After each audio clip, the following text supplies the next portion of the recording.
Now this one's an airline Mando. Got nice vintage tuners on it. They're still in pretty good shape. Got a good bone nut on it that I made out of a dog bone. And it's got a homemade bridge on it. Original tailpiece.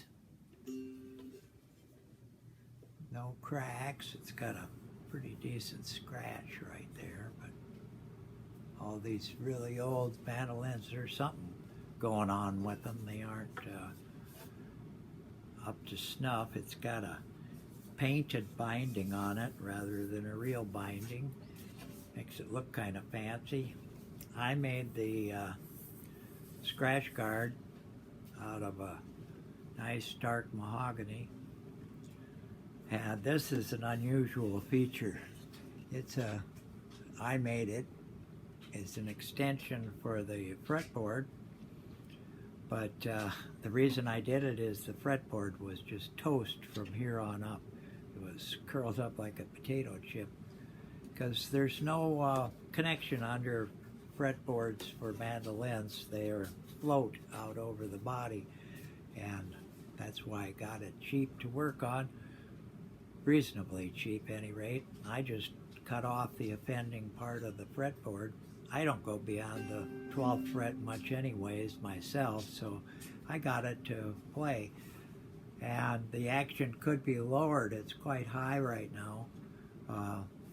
But what I do is tune them open and use a slide mandolin. Not real usual to do that, but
fret it right down on the bottom few frets before it starts pulling sharp because it's got such a high action.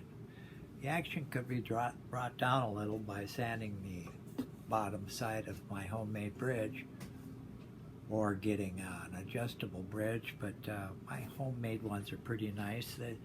It's a nice walnut. This might be, yeah, I think it's walnut for the bridge.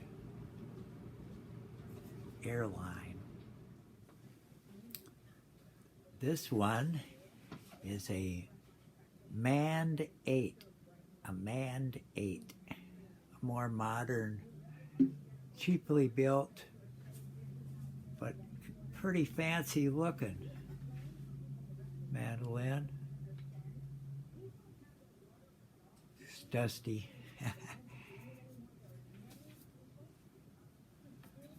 Got a nice feature on the back, and it's bound.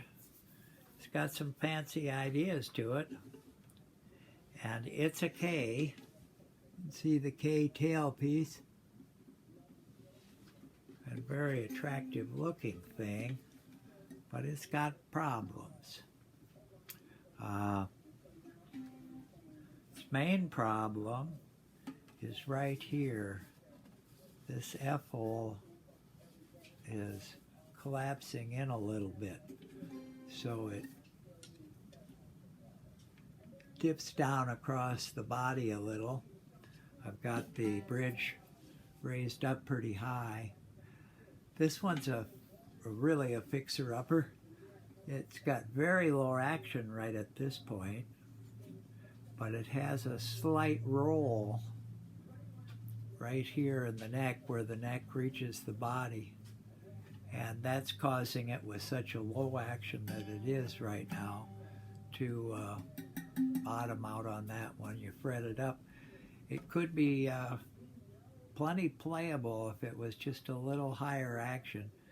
And I think the way I would accomplish that is by putting a sound post right under this foot of the bridge going to the back of the mandolin, raising that problem it's got with the sinking FO up a little bit.